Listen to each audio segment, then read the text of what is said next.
कानपुर में 3 जून को तशद्दुद बर्पा करने वालों और पत्थरबाजों का सीसीटीवी फुटेज के जरिए शिनाख्त किए गए 40 लोगों के पोस्टर्स पुलिस ने जारी किए हैं, जिसके जरिए उनकी पहचान करके उन्हें गिरफ्तार किया जा सके।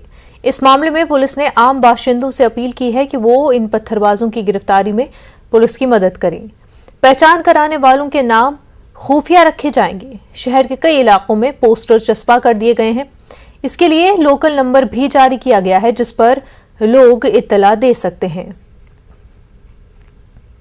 लोगों का फर्स्ट सेट ऑफ पोस्टर है फोटोग्राफ्स है। इसको हमने हार्ड कॉपी में पोस्टर के तौर पे, बैनर के तौर पे, सॉफ्ट कॉपी में, सोशल मीडिया के थ्रू, प्रिंट इलेक्ट्रॉनिक मीडिया के थ्रू और साथ में व्हाट्सएप ग्रुप्स में भी सर्कुलेट करने का काम शुरू किया है। हम ये विश्वास करते हैं कि लोग हमें सूचना देंगे। हमने वहाँ पे फ़ोन नंबर भी दिया है और मेरा विश्वास है कि इनके बारे में जो लोग भी सूचना देंगे उनका नाम हमारी पूरी व्यवस्था के द्वारा गोपनीय हम रखेंगे और हम उन्हें अपने सहयोगी के तौर पर, कानून के रखवाले के तौर पे, पुलिस प्रशासन को सहयोग देने वाले के तौर पे हम हमेशा उनको अपने हृदय में रखेंगे। मेरा विश्वास है कि इसका इन्फॉर्मेशन लोग हमें देंगे। कानपुर में 3 जून को पेश आए वाकये के बाद पुलिस इंतजामिया की कार्रवाई लगातार जारी है। हालांकि हालात काबू में है। आज एसआईटी टीम भी इलाके में पहुंची। पुलिस ने इस मामले में एक और एफआईआर दर्ज किया है। वहीं डीएम ने कहा कि डीए को भी एक नोटिस जारी किया गया है।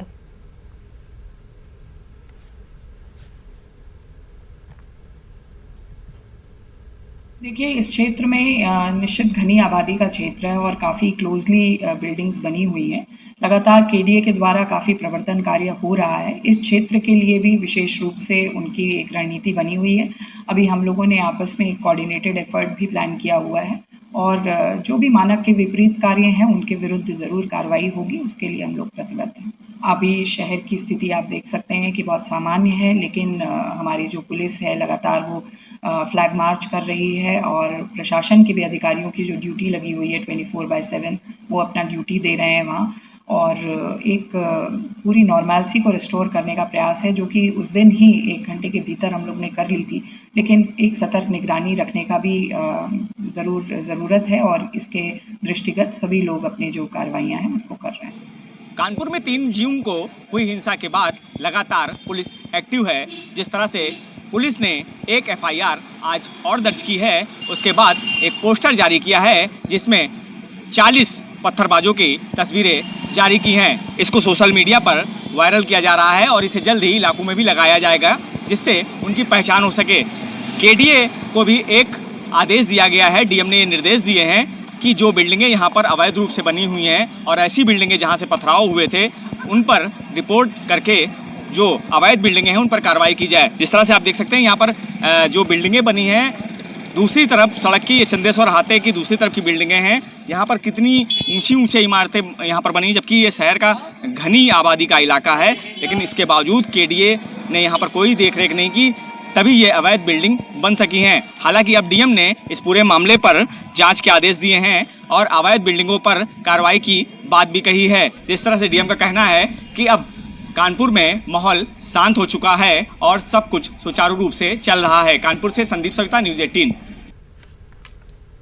बनारस के सिलसिलावार बम धमाके के मुजरिम वलीउल्लाह को जिला सेशन अदालत ने 4 जून को कसूरवार ठहराया था। आज जिला जज जितेंद्र कुमार ने फैसला सुनाया है। वलीउल्लाह पर 3 मामले थे। एक मामले में फांसी की सजा और दीगर मामले में उम्र कैद और 50,000 जुर्माने की सजा सुनाई। मार्च 2006 में संकट मोचन मंदिर और कैंट रेलवे स्टेशन पर धमाका हुआ था, जिसमें 20 अफराद हलाक हुए थे और 76 से ज्यादा लोग जख्मी हुए थे। दंड संहिता के अंतर्गत मृत्युदंड और 50,000 रुपये अर्थदंड से दंडित किया गया है और तब तक फांसी पर लटकाया जाएगा जब तक कि उसकी मृत्यु न हो जाए और उक्त दंडादेश तब तक निष्पादित नहीं किया जाएगा जब तक कि माननीय उच्च न्यायालय से उसे पुष्ट न कर दिया जाए। इसमें इस मुकदमे में धाराएं और भी लगी थी 307, 326, 324। रामपुर से समाजवादी पार्टी की जानिब से ज़िमनी इंतखाबात में आसिम रजा को उम्मीदवार बनाया गया।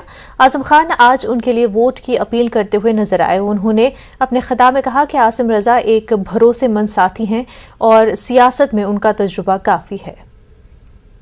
हमने आपके भरोसे पर खरा उतरने की कोशिश की है और दुआ करिए ये सर मालिक के सिवा कहीं न झुके और अगर इसके झुकने की नौबत आए तो ये सर धड़ पर न रहे।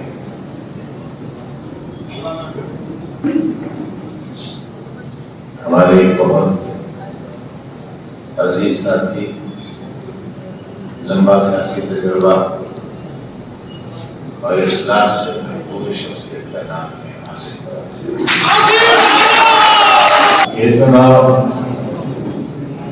हम आसिम रजा साहब को लड़ाना चाहते हैं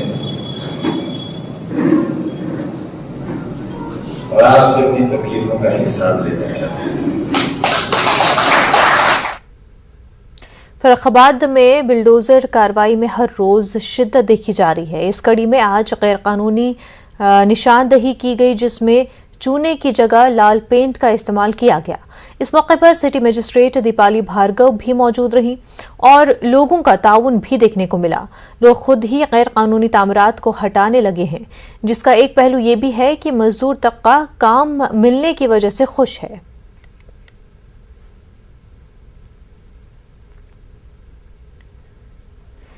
वादी में कश्मीरी पंडितों पर होने वाले पुरतशद्दुद हमलों के खिलाफ इलाहाबाद में आम आदमी पार्टी ने एहतजाजी मुजाहरा किया।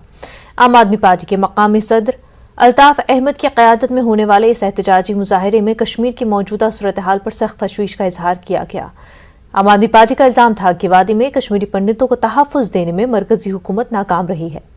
पार्टी का कहना था कि कश्मीरी पंडितों को जिस तरह से तशद्दुद का निशाना बनाया जा रहा है, उससे पूरी वादी में खौफ का माहौल है। आम आदमी पार्टी ने मुतालबा किया है कि हुकूमत कश्मीरी पंडितों के तहफ़्फ़ुज़ को यकीनी बनाए और उनका एतमाद बहाल करे। कश्मीर में आए दिन जिस तरह से कश्मीरी पंडितों के ऊपर अत्याचार हो रहा है, निर्मम हत्या हो रही है, आज आम आदमी पार्टी पूरे उत्तर प्रदेश में प्रदर्शन कर रही है इन हत्या के खिलाफ। और हम लोग ये मांग कर रहे हैं कि मोदी जी जो कि बड़ी बड़ी बातें किया करते थे कि कश्मीरी पंडितों के ऊपर, अभी एक फिल्म भी आई थी जिस पर जो है दुनिया भर की राजनीति भारतीय जनता पार्टी ने किया है, लेकिन कश्मीरी पंडितों की हत्या को रोकने में पूरी तरीके से नाकाम है ये भाजपा सरकार। आज हम लोग भाजपा सरकार को जगाने आए हैं, उसी के लिए आज हम लोग पूरे उत्तर प्रदेश में प्रदर्शन कर रहे हैं। मुसलमानों को मुत्तहिद करने और मुल्क की खोई हुई गंगा जमनी तहजीब को बहाल करने की कोशिश कन्नौज के एक इदारे से शुरू की गई है। इसके लिए इदारे ने एक फाउंडेशन के जरिए मुल्क भर के उलमाए किराम को मुत्तहिद करने और उनके जरिए लोगों को पैगाम देने के लिए एक बैनुल अक़वामी कॉन्फ्रेंस का इनेकाद किया है। मदरसे ने वर्चुअल कॉन्फ्रेंस के जरिए गैर मुल्की उलमा को प्रोग्राम में शामिल होने की दावत भी दी है। 8 जून से 10 जून तक जारी रहने वाले इस इजलास में हजारों लोग शामिल होंगे। इसमें उर्स भी है और मदरसे का जलसा भी है। इसमें दस्तारबंदी होगी, तकरीबन 65-67 लड़के लड़की को दस्तार भी दी जाएगी, आलिम हाफिज कारी की। ये हमारे यहाँ तालीम जो दी जाती है। और एक मकसद हमारा इसका ये है कि हम अपने पूरे मुल्क के बाशिंदों को ये पैगाम देना चाहते हैं कि मुल्क की तरक्की के लिए तालीम और मोहब्बत की ज़रूरत है। ये 2 चीज़ें अगर रहेंगी तो मुल्क तरक्की करेगा और इसी पर हमारा काम है, हमारा यही विज़न और मिशन है। शिवलिंग को लेकर एसपी लीडर लाल बिहारी के बयान के बाद बरेली के मौलाना शहाबुद्दीन ने लाल बिहारी यादव के खिलाफ कार्रवाई का मुतालबा किया है। उन्होंने कहा है कि किसी भी शख्स को किसी मजहब के खिलाफ मुतनाज़ा बयान नहीं देना चाहिए। अगर ये सिलसिला जारी है तो इसका नुकसान होगा। समाजवादी पार्टी के नेता लाल बिहारी यादव ने जो बयान दिया है वो बयान काबिल मजम्मत है। शिवलिंग सनातन धर्म की आस्था का मामला है और किसी भी मजहब के आस्था के मामले में उसकी तौहीन नहीं करना चाहिए। करोड़ों की तादाद में सनातन धर्म के मानने वाले रहते हैं, तो किसी भी मजहब के ताल्लुक से या मजहबी चीज़ों की तौहीन नाकाबिल बर्दाश्त है। सनातन धर्म के करोड़ों अनुयायियों को इस बात की तकलीफ हुई है और हमें भी इस बात की तकलीफ हुई है कि इस तरीके से अगर मजहबी चीज़ों को सवाल चिन्ह खड़ा किया जाएगा और इनकी तौहीन की जाएगी तो एक बहुत लंबा सिलसिला चलेगा। तो इसलिए ऐसे लोगों के खिलाफ कार्रवाई करना चाहिए जो मजहबी अकीदत को ठेस पहुंचा रहे हैं। अलीगढ़ मुस्लिम यूनिवर्सिटी के शोबे अर्जियात के 10 तलबा बिहार स्टाफ सिलेक्शन कमीशन के इम्तहान में कामयाबी हासिल करके माइनिंग इंस्पेक्टर के ओहदे के लिए मुंतखब हुए हैं, जिसके बाद शोबे के सदर और दीगर असातिज़ा समेत तलबा की काविशों की सताइश की गई है। शोबे के सदर प्रोफेसर फराहिम खान ने कहा है कि ये कामयाबी उनकी मेहनत और फैकल्टी मेंबरान की रहनुमाई का सबूत है। उम्दा कारकर्दगी और अच्छे करियर के लिए शोबा तलबा की रहनुमाई और उन्हें सहूलियात फराहम करता रहेगा। तालिब इल्म साहिर अंजुम ने भी अपनी कामयाबी पर खुशी का इजहार किया। हमारे स्टूडेंट का वो माइनिंग इंस्पेक्टर के लिए हुआ है और ये बिहार स्टाफ सिलेक्शन कमीशन के थ्रू हुआ है। 10 स्टूडेंट इसमें सेलेक्ट हुए हैं और ये बहुत अच्छा जॉब माना जाता है क्योंकि ये गवर्नमेंट ऑफ बिहार का जॉब है ये, और इसके ज़रिए से बाकी स्टूडेंट्स को बहुत मोटिवेशन मिला है और वो लोग और ज़्यादा मेहनत करने की उन्होंने तैयारी करने की बाकायदा नियत की है और वो बहुत ज़्यादा मोटिवेट हुए हैं। बहुत खुशी की बात है। एक्चुअली ये बिहार में एक्चुअली पोस्ट आया था ये अक्टूबर में, जिसमें कि 100 सीट्स हैं और हमारे डिपार्टमेंट से 10 लोगों का हुआ है, जिसमें कि मेरा भी एक नाम है अल्हम्दुलिल्लाह। और इसमें जो है बिहार माइनिंग इंस्पेक्टर का एक पोस्ट था जो कि बीएसएस से कंडक्ट कराती है बिहार स्टाफ सिलेक्शन कमीशन। इसका पेपर 3 पेपर हुआ था जो कि 10 मई और 11 मई को हुआ, जिसमें कि एक जनरल स्टडीज़ का पेपर था और फिर एक जियोलॉजी का पेपर था और थर्ड पेपर था आपको mining legislations and laws in India. ठीक है, तो ये तीनों पेपर का कंबाइंड जो रिज़ल्ट आया मिला के उसके थ्रू हुआ है, मतलब हमारे डिपार्टमेंट से 10 लोगों का हुआ है। अलीगढ़ मुस्लिम यूनिवर्सिटी की फैकल्टी ऑफ यूनानी मेडिसिन और Junior Doctors Association Ajmal Khan Tibbi College के तहत आज एक इंडक्शन प्रोग्राम का इनेकाद किया गया। ये प्रोग्राम कॉलेज में आए नए तलबा के लिए रखा गया था, जिसमें मारूफ उस्ताद और AMU हेल्थ सेंटर के CMO डॉक्टर शारिक अकील ने तलबा से खिताब करते हुए उन्हें मुस्तकबिल मरीजों के साथ अच्छा रवैया रखने और बेहतर तरीके से पेश आने के आदाब बताए। फ्यूचर के डॉक्टर्स हैं, मुस्तकबिल के डॉक्टर यही होंगे। इंटर्नशिप का इनका कोर्स शुरू होने जा रहा है, तो इनको एक बेहतरीन डॉक्टर बनने के लिए किन चीज़ों की ज़रूरत है ताकि वो मरीज़ों का बेहतरीन इलाज कर सकें और इंसानी क़दरों के पाबंद होकर हर तरह से अपना दामे दरमे सुखने तन बंधन से मरीज़ों का इलाज करें। इसलिए उनकी जो बुनियादी तरबियत होती है, आज का प्रोग्राम उसी तरबियत का हिस्सा था। ये NCISM ने इंडक्शन प्रोग्राम मैंडेटरी कर दिया है। इंटर्नशिप जो लोग ज्वाइन करते हैं, ये ट्रांजिशनल करिकुलम है। ट्रांजिशन का मतलब ये है कि एक फ़ेज़ से दूसरे फेज़ में स्टूडेंट जा रहे हैं। अभी तक स्टूडेंट थे, अब वो इंटर्नीज़ हो जाएंगे, उनकी कुछ रिस्पॉन्सिबिलिटीज़ हो जाएंगी, तो उनको अवेयर कराने के लिए NCISM ने एक मैंडेटरी प्रोग्राम किया। उसी सिलसिले में ये 1 हफ़्ते का प्रोग्राम इनक़ाद किया। जितने भी डिपार्टमेंट्स के UG PG इंटर्न्स हैं, वो एक कोऑर्डिनेशन में और कोलैबोरेशन में एक प्रोग्राम किया गया है ताकि जो बच्चे आने वाले हैं इंटर्नशिप में, वो उनको क्या उनकी जिम्मेदारियां हैं, कैसे वो डील करेंगे आगे, कैसे उनको अपनी ड्यूटीज़ अदा करनी है, तो उसके लिए एक इंडक्शन।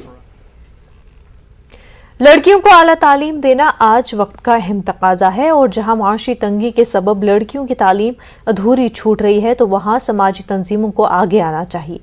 ऐसा ही काम गियर सोसाइटी यानी गर्ल्स एजुकेशन एंड रिहैबिलिटाइजेशन सोसाइटी कर रही है। अलीगढ़ में तंजीम के जिम्मेदार डॉक्टर फयाजुद्दीन ने बताया कि हमारी तंजीम कई सालों से AMU में पढ़ने वाली ऐसी बच्चियों का इंतखाब करती है जो माशी तौर पर कमज़ोर हैं, ताकि उनकी तालीम तंगी के सबब न छूटे। AMU में जो पढ़ने वाली लड़कियां हैं स्कूलों में, ख़ास तौर पे 8th क्लास से लेकर के 12th क्लास तक की, और जिनके माँ बाप थोड़ा सा इकोनॉमिकली इतने साउंड नहीं है कि वो उनको पढ़ा सकें ठीक से, तो गेयर एक संस्था है, एक NGO है, गर्ल्स एजुकेशन एंड रिहेबिलिटेशन के नाम से। इनकी तरफ से लड़कियों की फ़ीस में मदद की जाती है, स्कॉलरशिप के तौर पे इनको देते हैं, इनको किताबें भी देते हैं और किसी को ज़रूरत होती है तो उन्हें यूनिफॉर्म भी हम प्रोवाइड करते हैं। गाजियाबाद के थाना लोनी के बेहटा हाजीपुर में कल एक बुजुर्ग का गला रेत कर कत्ल कर दिया गया। पुलिस के जरिए इस मामले में चौंकाने वाले इंकशाफात सामने आए हैं। महलूक हाजी बिलाल का कत्ल उसकी बीवी ने ही किया। हाजी बिलाल की दूसरी बीवी नजमा ने दौलत के लालच में नशेआवर अद्वियात शरबत में मिलाकर पिलाया और बेहोशी की हालत में हथौड़े से सर पर वार करके चाकू से गला रेत दिया। पुलिस ने इस मामले में महलूक की दूसरी बीवी को गिरफ्तार कर लिया है। मजीद तफ्तीश जारी है। थाना लोनी बॉर्डर के बेहटा हाजीपुर मोहल्ले में कल जो है हत्या की सूचना मिली थी। पुलिस टीम मौके पर पहुंची थी। काफ़ी बर्बर तरीके से एक बुजुर्ग की हत्या कर दी गई थी। सीसीटीवी फुटेज आदि और अन्य साक्ष्यों के आधार पर हत्या कारित करने वाली जो मुख्य अभियुक्त है उसे कल काफ़ी प्रयासों के बाद आज उसकी अरेस्टिंग हो गई है। पूछताछ में उसने जो बताया कि संपत्ति को लेकर के उसका अपने पति से, हाजी बिलाल जो मृतक है, उससे विवाद चला करता था। ये उसकी दूसरी पत्नी थी और जिस घर में हाजी बिलाल की हत्या हुई वो घर उसकी पहली पत्नी से उत्पन्न जो बड़ा पुत्र शोएब है उसके नाम से वो घर था। उसी घर को ये प्राप्त करना चाहती थी। वक्त हो गया एक छोटे से ब्रेक का, जल्द होंगे हाजिर।